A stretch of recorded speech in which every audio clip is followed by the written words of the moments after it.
नमस्कार मंडळी, स्वागत करते आपल्या चॅनलवर। आणि मंडळी, आज आहे शनिवार, अर्थात उपवासाचा दिवस। आणि बाहेर खूप सुंदर अशा भाज्या, हिरव्या भाज्या येतात। तर आज बनवते मी मुळ्याच्या पानांची भाजी। खूप सुंदर आणि पौष्टिक आहे। तर चला बघूया आपण ही भाजी मी कशा पद्धतीने बनवलेली आहे ती। तर चला थेट किचनमध्ये। हे बघा मंडळी, मी 2 कांदे घेतलेले आहेत उभे चिरून, हिरव्या मिरच्या, टोमॅटो, मुळा घेतलेला आहे आणि मुळ्याचा पाळा स्वच्छ धुवून बारीक कापून घेतलेला आहे।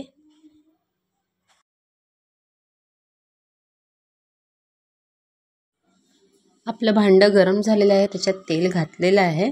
आता आपण फोडणी देऊया।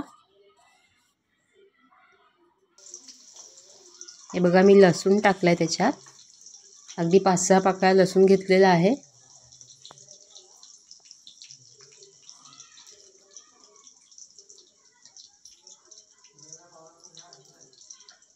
हिंग,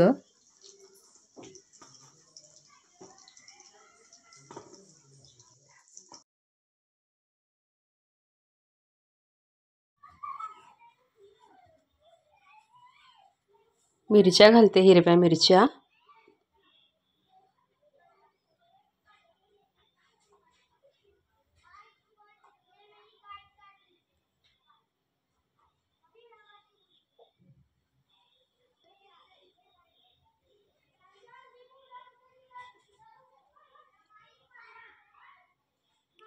आता कांदा घालते। कांदा मी उभा चिरलेला आहे, तुम्ही हवा तसा चिरू शकता।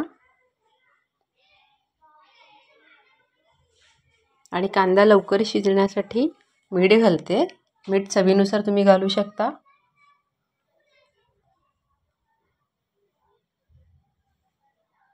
टोमॅटो हे छान परतून घेऊया आता।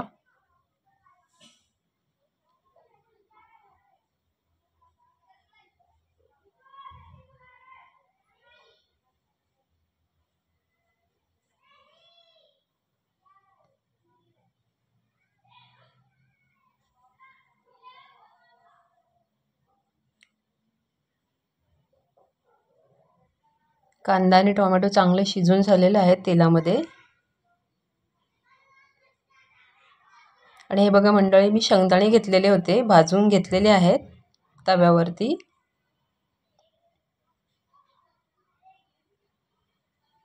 हळद घालते,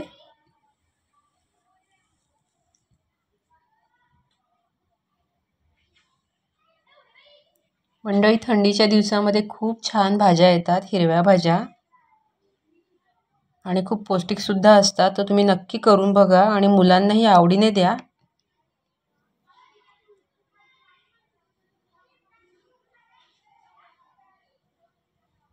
हा धने पावडर आहे।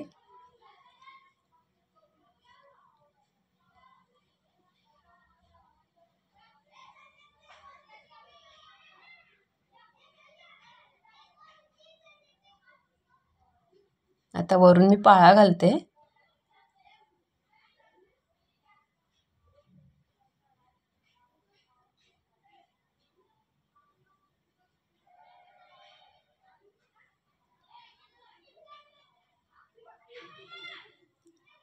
आणि मुळ्याचे जे काप केले होते ते आधी मी टाकले होते।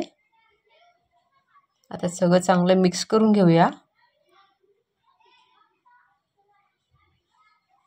आणि मंडळी, आपल्याला शेंगदाण्याचा कूट घालायचा आहे, म्हणून शेंगदाणे वाटून घेऊया भाजीत घालण्यासाठी।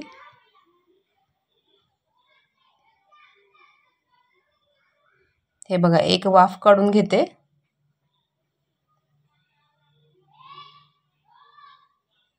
आणि हे बघा, शेंगदाण्याचं कूट मी करून घेतलेलं आहे, आता ते घातलेलं आहे। तुम्हाला शेंगदाणे जर जास्त आवडत असतील तर भरपूर घातला तरी चालेल। तर बघा मंडळी, मुळ्याच्या पानांची भाजी खूप सुंदर अशा पद्धतीने केलेली आहे। तुम्ही नक्की करून बघा। आवडल्यास लाईक करा, शेअर करा, सबस्क्राईब करा चॅनलला।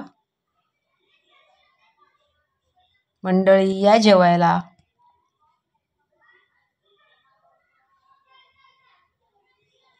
Thank you so much. पुन्हा भेटू पुढच्या व्लॉगमध्ये.